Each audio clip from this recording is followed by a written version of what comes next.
Hello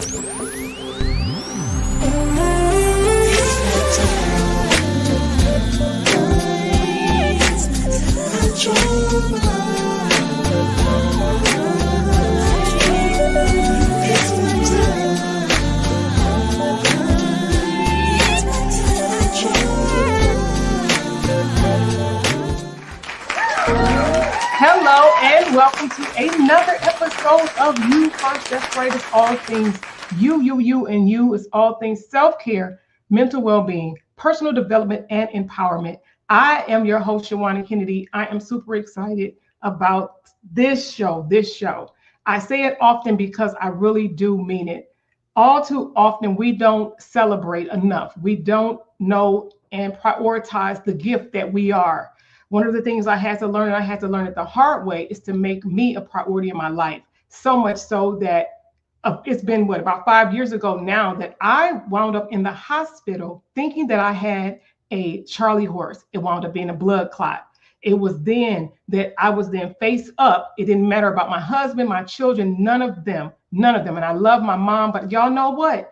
I love me. I had to realize what God had already said to me is that I was a gift and I had to make myself a priority. Let me make sure people understand it's never above your creator. I'll say it again. It's never above your creator, but he has made us a gift. All too often we forget to put ourselves first. That is when I love to have amazing people like my guest today. My guest today, this woman has done some amazing things for over almost 20 years, 15 years. She has lost over 70 pounds. Woo!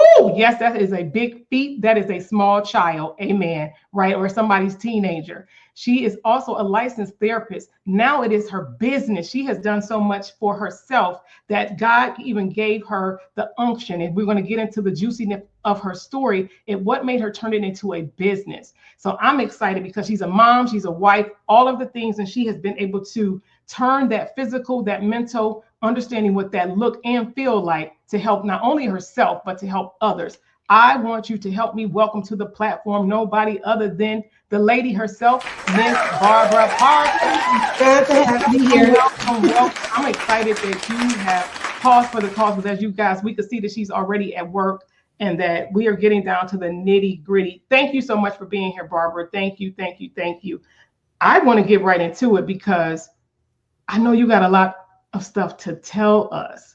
When we think about self-care and mental well-being, what happened? What was that one thing that you said? I said you have a husband, you have children, right? You have family.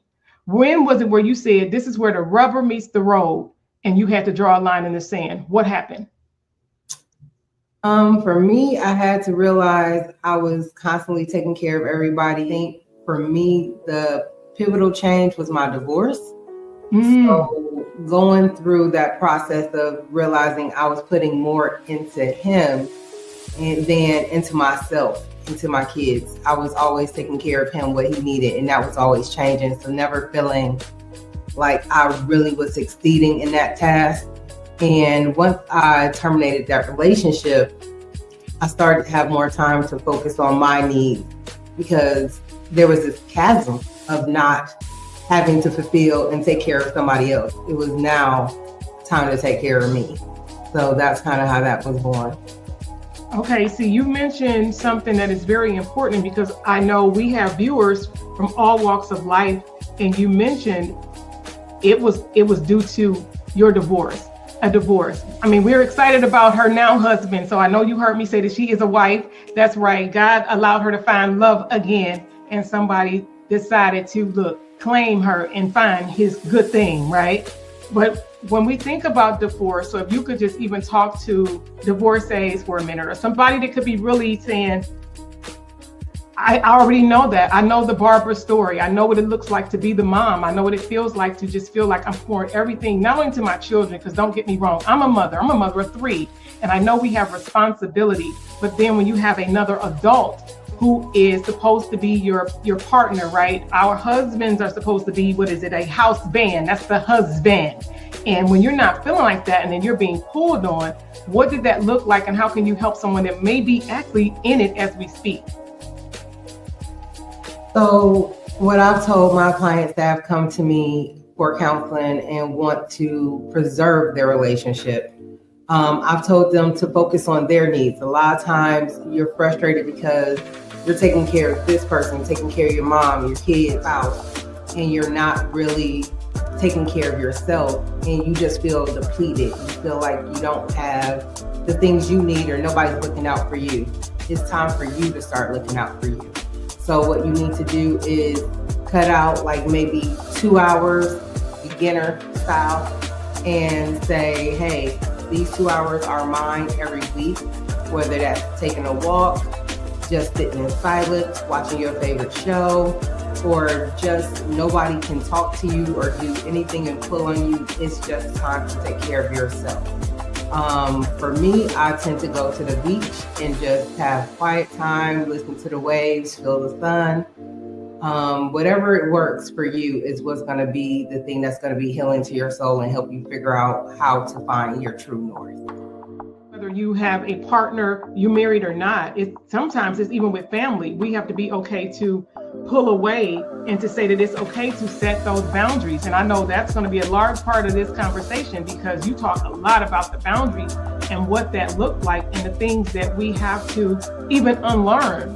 Let's talk about that. What was one of the biggest things when we think about your self-care and what you get to operate in right now, being even a business owner, and that is your business, to talk about boundaries? What was one of the biggest things that you had to unlearn? Talk to your girlfriend right now. What would you say to your girlfriend? I would say no. Tell whoever is asking you for whatever it is, no. No is a whole thing, paragraph, book. That's it. That's all. You don't have to explain yourself. Just no is no. And then abide by that, because your family, friend, spouse is not going to want to hear no. So they're going to come back and ask you, or ask you in a different way. But if you can say no and you don't have to explain, because they're going to try and talk you out of why you said no. So give no explanation. No is no. It's a full sentence, full stop. That's it. That's all. No, I love it. I've said it before too. And look, a PSA. For some people, you have to put out a public service announcement. And that is, I say, you don't have to explain. You said it. You don't have to explain. And sometimes we're so busy trying to make other people feel comfortable with decisions that are best for us that we then again lose ourselves in trying to make other people feel comfortable. And you're correct. No is no, right? It's not next opportunity. It's now is the time for you to own who you are. Now is your time to own who you are and making yourself a priority. And like I said, we know that people have a number of things that they're responsible for. But if you don't, we already know it. Hey, if you don't take care of yourself, that is not a freaking cliche. If you don't take care of yourself, nobody else will do it. And we'll be saying, okay, I'll see you in on the other side, right? When we think about the boundaries, I know it's not always easy. So it's not always easy. It's not always easy to say no, because then you find yourself, that's what I'm saying, you find yourself right back where you didn't want to be. So what is some of the things that if you said no and then you feel yourself, how do you suggest that we then walk into that no? Because for some people, it's so hard because they're relationships. I know relationships right now where individuals, because of what they've set up and it's been so in place, right? That codependency, that's the word. That codependency on different people, whether it's family members, whether it's your partner. How do you help people to break that codependency? So with the codependency, I help people remember you're a limited resource. Keep taking care of everything and everybody. You literally deplete yourself. You're supposed to give out of your abundance, your overflow. But if you never pour into you and nobody around you is pouring into you and everybody's a leech, then you deplete it, you start flipping out, getting mad at everybody. You're depressed, crying, anxious, because what if you say no? What are the negative consequences of saying no? So then you don't say no at all, or you say no and then you give in. This happens a lot of times when people are in relationships and they're like, well, I want to be in a committed relationship. But initially y'all were just having fun. Now you're stuck in this position where you're trying to pivot the relationship and he may not want to. So then you have to decide, are you willing to walk away? And of course, he gonna do everything he can to get you to not walk away. I've had, when me and my ex-husband was dating, I kept trying to get rid of him. He would come to my house and he would say, "Oh, I gotta pee," because I wouldn't let him in the door. And so I let him in. He would plop his little stuff on that couch and then not move. And I'm sitting there like, fine. And then I sit on the couch. And now somehow this feeds back into being in a relationship that I was not wanting to be into, which ultimately led me to get married. I don't regret my 2 kids, however, or the lessons I learned, but just having that boundary, a boundary without enforcement, is just a suggestion. Say that again for the people in the back. A boundary without enforcement is a suggestion. So to make it a true boundary, you have to keep enforcing it. You don't let your neighbors come onto your yard. Why do you let them keep encroaching on your wants, desires, and things that make you feel uncomfortable? Go ahead and with that same, put that sign up. Nope, not doing it. Nope, that's not it. Just cut it off at the pass and just be consistent in your message. They have any questions or they try and get aggressive about it, cut off communication until they can fulfill what makes you feel comfortable. You have to keep saying the same thing until your boundaries are honored or until they no longer have the right to your company. I love that. I love that. Don't y'all love that? Woo! That is good. That is real good because it is needed, and it's those constant reminders. We whether bad or good, we set certain things in motion, we set certain things in place. And so the same way we practice getting muscles, because I know I've seen you, if y'all already know and check her out, Barbara be in the gym lifting a little bit. Barbara be lifting a little bit. She be lifting a lot, matter of fact. And that comes with practice, that comes with discipline. And the same thing is required in order for us to self first, in order for us to put ourselves first, put you first. You have to make that a practice. It's not something that can happen overnight, especially if that's not something that we're used to. I know it's different when we think about Gen Z, all of the different age range and generational things, right? Because we know, depending on how old you are even viewing, we've been taught to be humble and take care of others. I'm big on even where the scripture says, take care of your neighbor as yourself. The whole thing is we haven't been good neighbors to ourselves. So that's why we don't like our neighbor, because we don't even know how to treat ourselves, right? You talk about the grass, forget the grass, because you had the right neighbor, you can be more inclined to, help do a little few things outside because that's your neighbor and you being a good neighbor.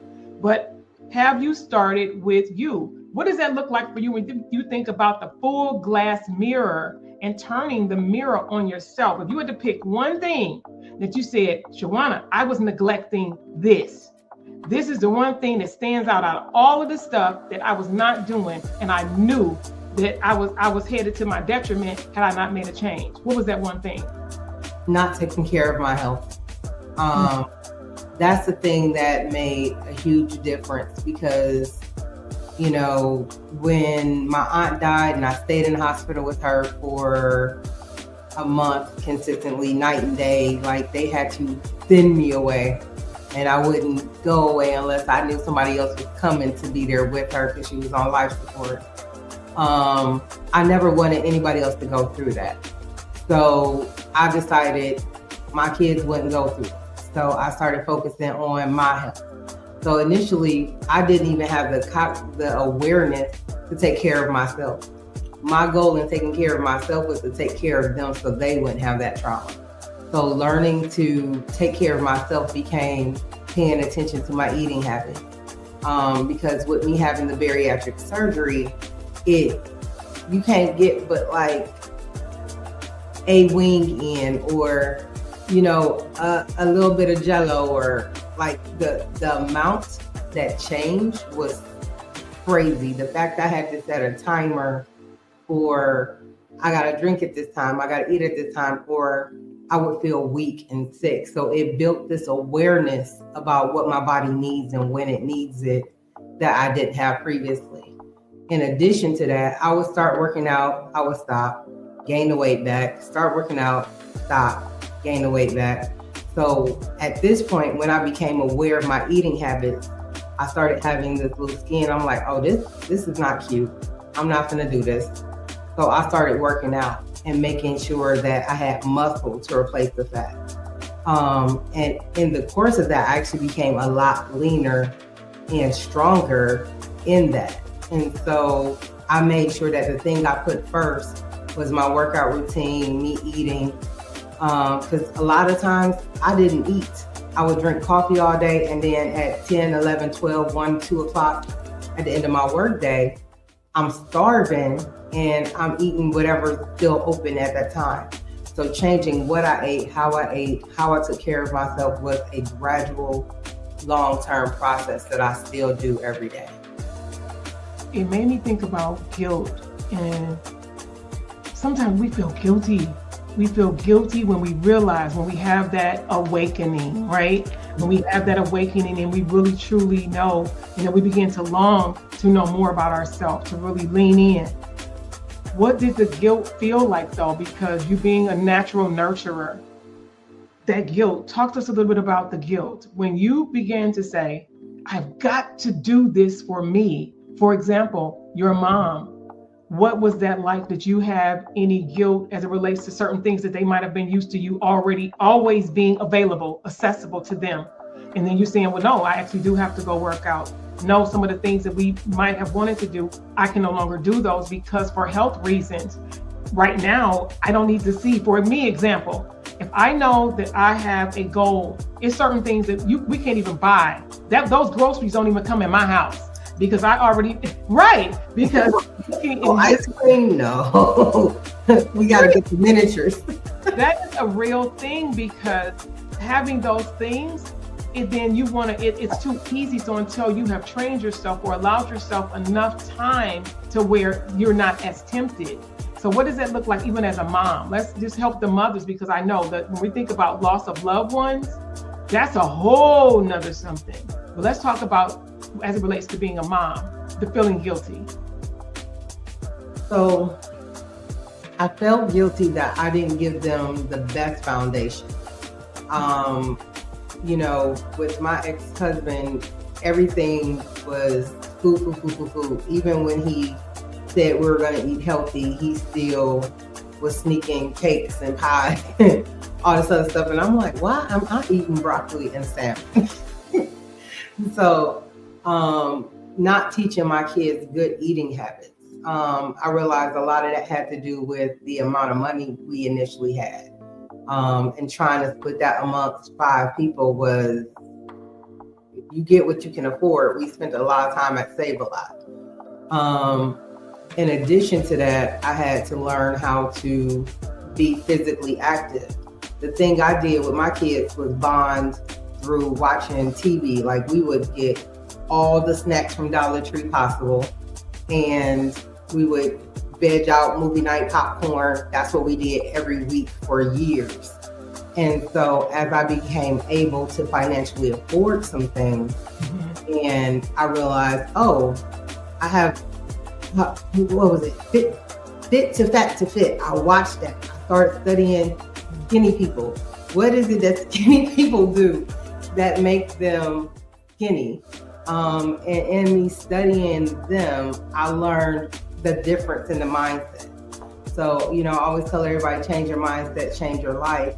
But you have these blind spots because it's the way you've been living for so long that you're not even aware that it's a blind spot. So research what you don't know to overcome that guilt.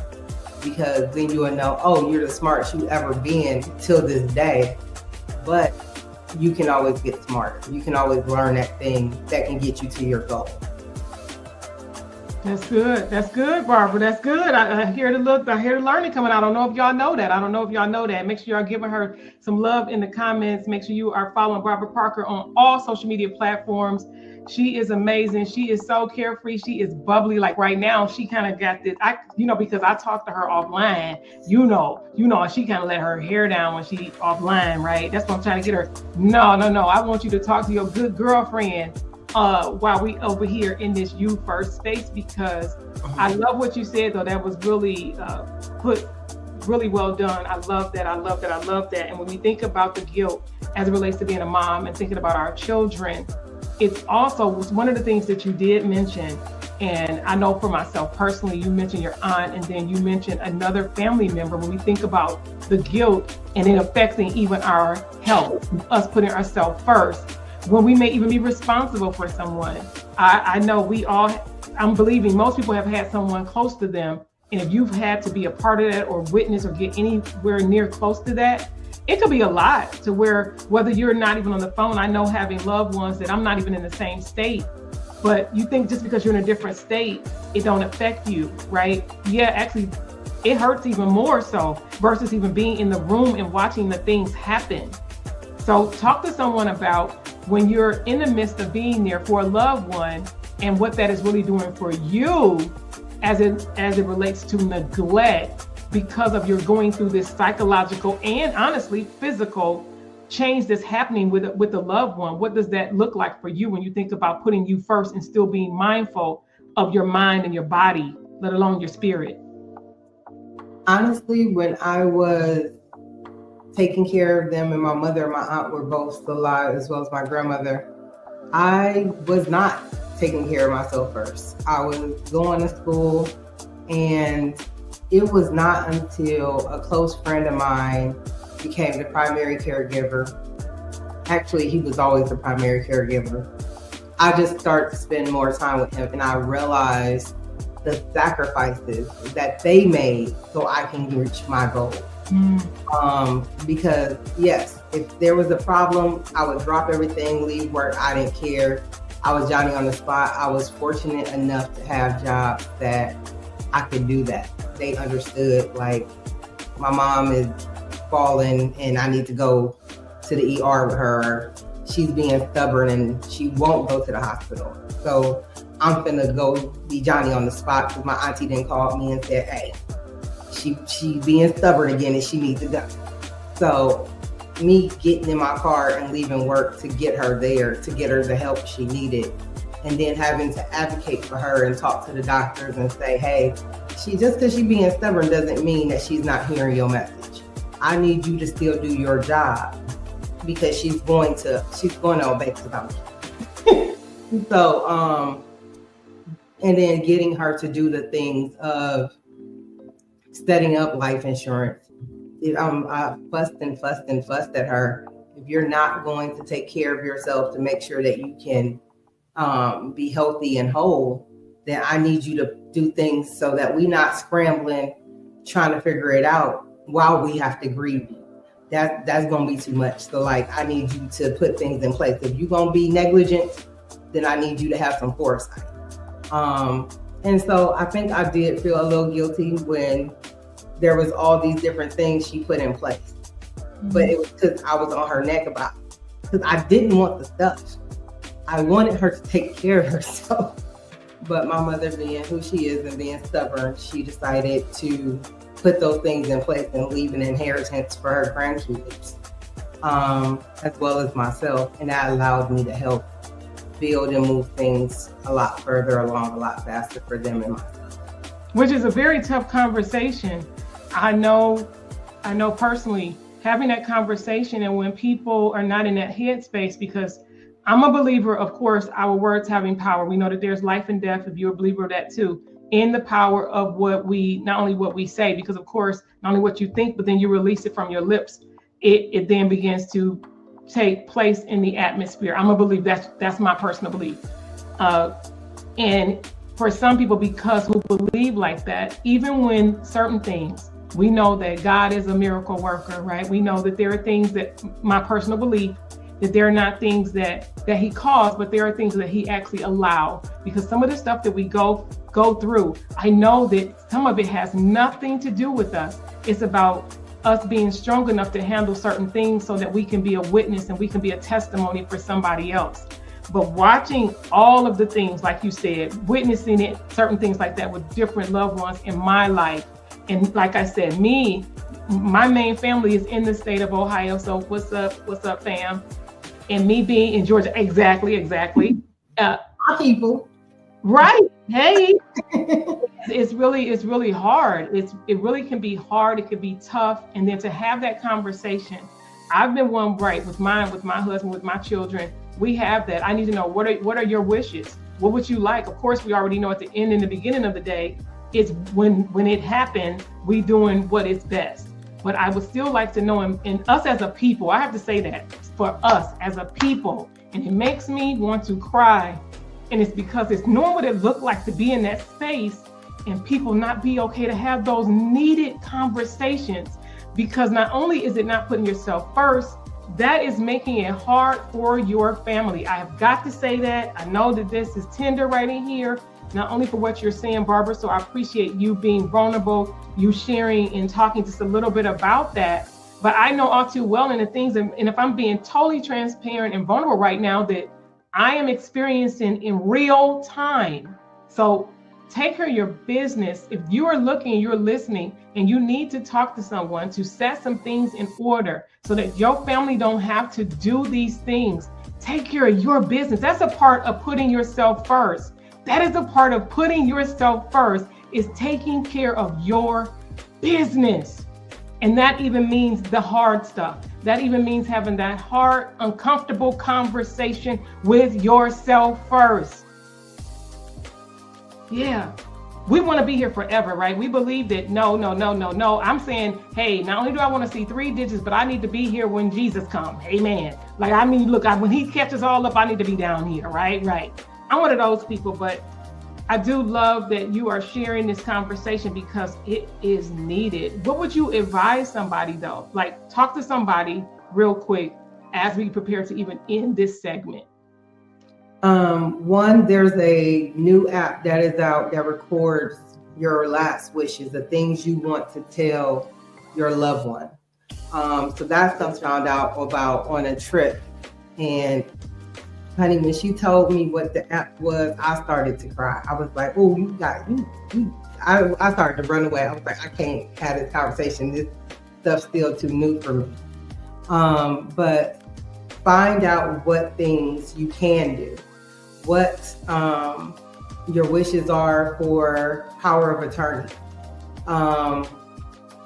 Because having a health power of attorney is very different than a legal power of attorney. So having somebody who's in that last minute making those decisions, somebody you trust to know they're going to do what you wish, and them having that ability legally to do that. Also understanding when you do a will that there's the things that aren't in there go to probate. So if you never have a will, everything could potentially end up in the hands of the state. So everything you worked hard for, that house, everything, if you do not have a provision in there for when your house, when you die, the transfer upon death clause is in there, and it specifies who that goes to and who it would go to if that person is no longer here.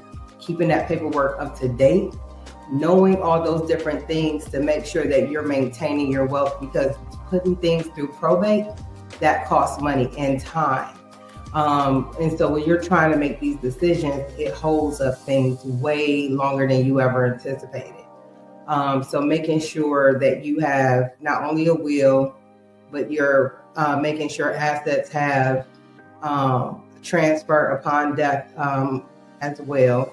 If you have a business, making sure you have things that will transfer into a trust so that it can go to your family. So that also bypasses probate, because these things are taxed. But if you put them where they automatically transfer, then you bypass that tax and your family still gets the benefit of it.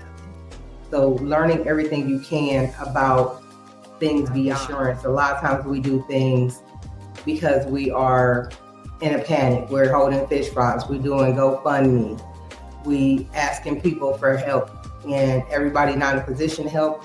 Everybody don't want help, and then you still have to pay $6,000 to $10,000 to put your loved one in the ground, or to do cremation, which is a cheaper route. But if you want to do a memorial service, it's almost just as much as having an actual funeral, because you're still paying a ridiculous amount of money to store your family in the refrigerator, which I hate to say this, but death is a business, and you have to know that there's things that you can do, like getting the urn. I got our urns off of Amazon. They're beautiful.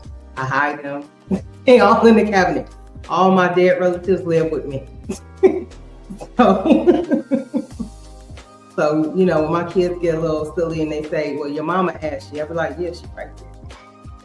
So we have a dark sense of humor. So, you know, those kinds of things, just figure out where you can cut the cost. And some things are just easier if you know they're there and they're out. I love it. And that is so good. That information, that advice that you gave. Make sure you are connected with, look, Barbara Parker on IG. She is known as Queen BL Parker, Queen BL Parker on IG. You will have all her information right in the information in the description below.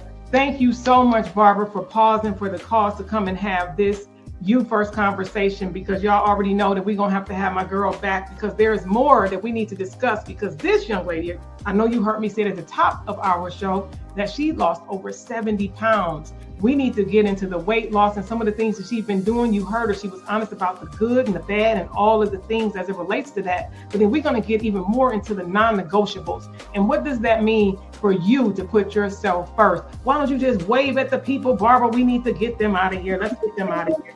Bye, y'all. And see you next time.